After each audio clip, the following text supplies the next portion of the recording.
សួស្តីអ្នកនរគ្នានៅក្នុងវីដេអូនេះគឺខ្ញុំចង់បង្ហាញអ្នកនរគ្នាទាក់ទងជាមួយនឹងរបៀបនៃការ apply នៅពេលដែល YouTube របស់យើងនឹងគ្រប់គោលការណ៍ 1000 subscriber និង 4000 ម៉ោងតើយើង apply ដើម្បីឲ្យក្រុមហ៊ុន YouTube បើកឲ្យយើងរកលុយនឹងតើយើង apply មិនឥឡូវនៅក្នុងវីដេអូនេះខ្ញុំនឹងបង្ហាញអ្នកនរគ្នាឲ្យចេះទាក់ទងជាមួយនឹងរបៀបនៃការ apply នឹងណាប៉ុន្តែខ្ញុំសូមបង្ហាញបញ្ជាក់បន្តិចនៅពេលដែលយើងចាប់ផ្ដើមធ្វើ YouTube ដំបូងកន្លែងហ្នឹងគឺកុំតន់អាប់ភ្ជាប់ជាមួយ Adsense ណារងចាំឲ្យតទៅវាគ្រប់ 1000 subscriber និង 4000 ម៉ោងសិន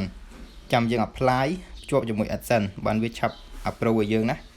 ឡូវចាំមើល channel របស់ខ្ញុំចាប់ផ្ដើម apply ដើម្បីឲ្យវាបើករកលុយហ្នឹងនៅថ្ងៃហ្នឹងតើរយៈពេលប្រហែលថ្ងៃទើបវាបើកឲ្យយើងរកលុយ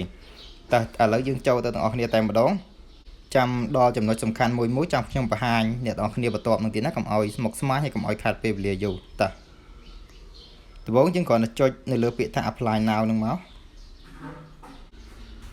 បន្ទាប់មកវានឹងលោតបង្ហាញយើងនៅ step 3អានេះគឺជា step ទី1ខាងក្រោមនេះជា step ទី2ហើយអានេះគឺជា step ទី3អញ្ចឹងសួរថាតើ step នីមួយៗហ្នឹងគេឲ្យយើងធ្វើអីដើម្បីបំពេញនៅ step ទាំងអស់នេះគឺអ្នកនរគ្នាគ្រាន់តែធ្វើការចុចនៅកន្លែង start នេះកន្លែង step ទី1អញ្ចឹង step ទី1នេះគឺវាអត់មានអីច្រើនទេយើងគ្រាន់តែចុច start ទៅវាឲ្យយើងមើលលក្ខខណ្ឌរបស់វាតើលក្ខខណ្ឌរបស់វាតម្រូវឲ្យយើងធ្វើអីខ្លះដើម្បីធ្វើជាដៃគូនៃការរកលុយជាមួយ YouTube ហ្នឹងបន្ទាប់មកយើងចុចពាក្យថា agree accept នៃលក្ខខណ្ឌរបស់គេទៅគឺជាការស្រេចសម្រាប់លក្ខខណ្ឌទី1ណា step ទី1តើឥឡូវយើងចុច start តែម្ដងទៅវាអត់ស្មុគស្មាញហើយក៏អត់សំខាន់ប្រហែលដែរកន្លែងហ្នឹងណាយើងចុច start មកក្រោយពេលដែលយើងចុច start ទៅវាចេញអញ្ចឹងតោះមកយើងអូសចុះមកក្រោមណាអូសវាអញ្ចឹងមកអូសមកដល់ក្រោមផុតយើងមិនបាច់ចាំអានទេណាតាមពិតគេឲ្យយើងអានតែយើងមិនបាច់ចាំអានទេបន្ទាប់មកយើងចុច tick កន្លែងពាក្យថា I accept the YouTube partner program term ណាបន្ទាប់មកយើង tick កន្លែងហ្នឹងមកក្រោយពេលដែលយើង tick កន្លែងហ្នឹងហើយយើងត្រូវចុចកន្លែងពាក្យថា accept term ណា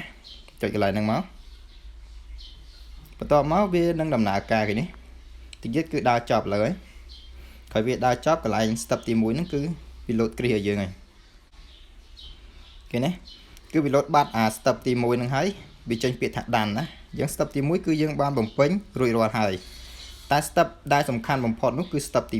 2 step ទី2នេះតាក់ទងជាមួយនឹងការកំណត់ឲ្យថាតើនៅពេលដែល channel របស់យើងគេបើកឲ្យរកលុយហ្នឹងតើយើងគួរតម្លាក់លុយហ្នឹងផ្ទុកទៅក្នុង Adsense មួយណា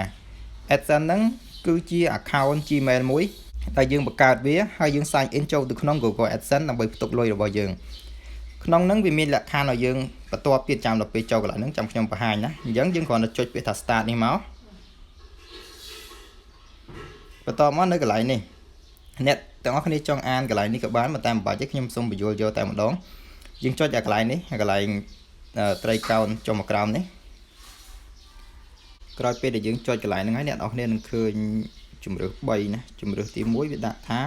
yes I have an existing account អាហ្នឹងគឺបានន័យថាយើងមាន account Adsense ហ្នឹងរួចស្រេចហើយ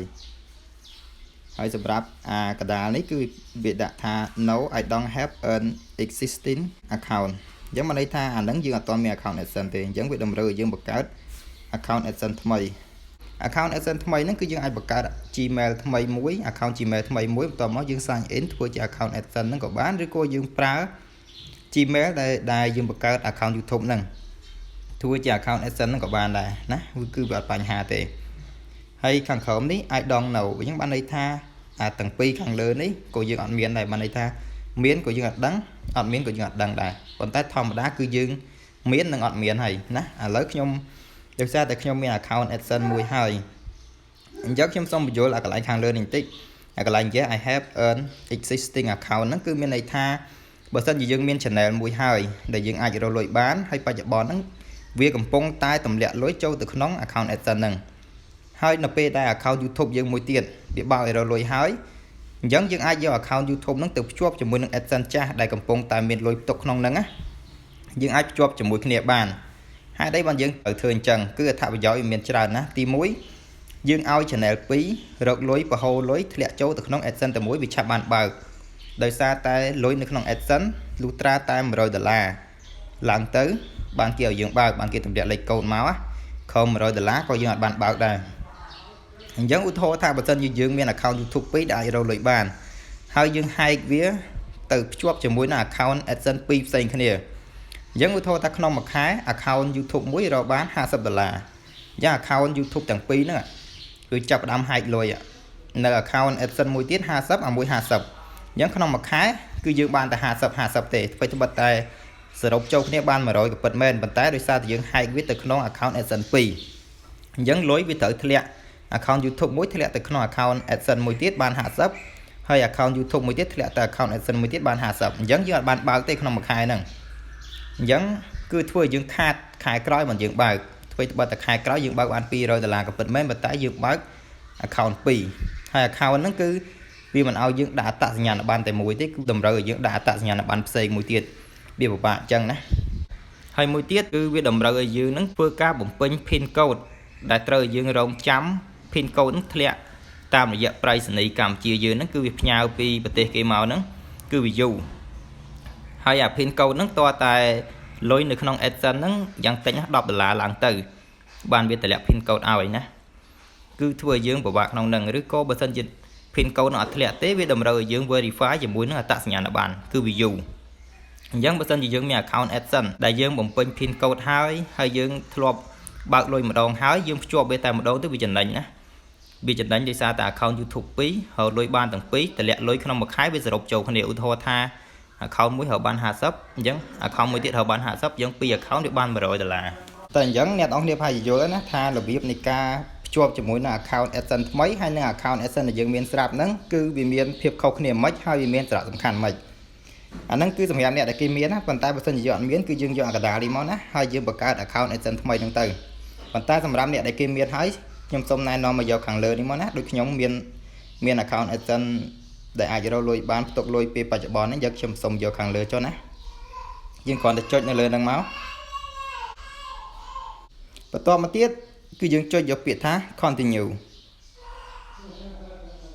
បន្តមកវាកំពុងតែដំណើរការទៅហើយអញ្ចឹងបន្ទាប់មកក្រោយពេលដែលយើងចុចអញ្ចឹងហើយវានឹងចេញមកដល់កន្លែងនេះអញ្ចឹងកន្លែងនេះខ្ញុំសូមបិទតិចណាពីព្រោះថាវាជាចំណុចសំខាន់នៃ channel របស់ខ្ញុំប្រៀបបានដូចជាបេះដូងនៃ channel របស់ខ្ញុំអញ្ចឹងប៉ុន្តែទោះបីជាមានអ្នកគេដឹងក៏មិនអាចយកបានដែរដោយសារតែខ្ញុំដាក់សុវត្ថិភាព2ជាន់ណាអញ្ចឹងមិនអាចយក Gmail របស់ខ្ញុំនឹង sign in បានទេលុះត្រាតែអ្នក hacker នឹងជើងខ្លាំងមិនអាចយកបានណាប៉ុន្តែទោះមិនក៏ខ្ញុំត្រូវតែបាំងដែរដើម្បីសុវត្ថិភាពអញ្ចឹងនៅពេលដែលមកដល់កន្លែងហ្នឹងគឺវានឹងបង្ហាញ account Gmail ណាមួយដែលអ្នកទាំងអស់គ្នាមានស្រាប់ដើម្បីឲ្យយើងភ្ជាប់ទៅនឹង account Gmail ហ្នឹងដើម្បីបង្កើតនៅ Adsense ហ្នឹងណាឬក៏យើងអាចបង្កើតថ្មីក៏បានដែរដោយយើងយកពាក្យថា use another account នេះប៉ុន្តែដោយសារតែខ្ញុំបង្ហាញ account ដែលខ្ញុំមានស្រាប់អញ្ចឹងខ្ញុំសូមធ្វើការជ្រើសរើស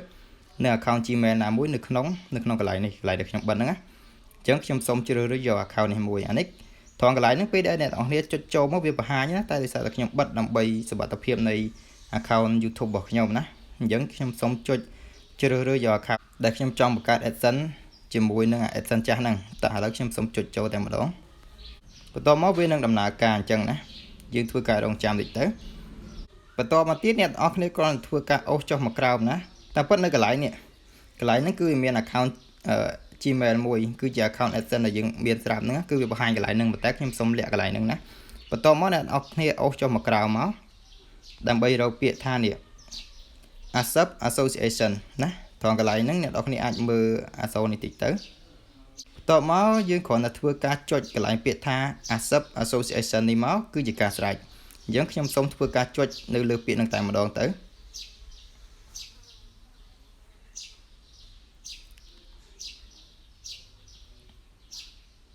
បន្តមកវានឹងលោតពាក្យនេះវាពាក្យថា redirecting you to your host បានន័យថាវានឹងត្រឡប់ចូលទៅកាន់ account YouTube របស់យើងវិញណាដោយស្វ័យប្រវត្តិតែម្ដងនៅពេលដែលវាភ្ជាប់ហើយបន្តមកវានឹងលោតចូលមកកន្លែងដើមវិញណា step ទី2គឺយើងបានបំពេញរួចរាល់ហើយគឺវាលោតពាក្យថាដានតែម្ដងនៅសល់ step ទី3 step ទី3នេះគឺយើងត្រូវធ្វើការរងចាំរយៈពេលយ៉ាងតិចណា1សប្តាហ៍ទៅ1ខែប៉ុន្តែជាធម្មតាឃើញរយៈពេលតែ2ថ្ងៃទេគឺវា approve ហើយ approve ហ្នឹងបានន័យថាវាបើកយើងរកលុយណាចាំតែពេលដែលវាបើកឲ្យរកលុយចាំខ្ញុំបង្ហាញថាយើងត្រូវធ្វើអីទៀត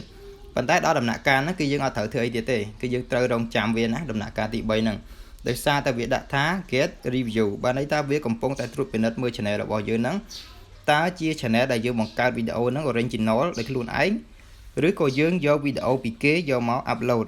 ពីព្រោះថា YouTube វាឲ្យតម្លៃទៅលើវីដេអូណាដែលយើងបង្កើតដោយខ្លួនឯងដោយកំណត់ខ្លួនឯងកាត់តដោយខ្លួនឯង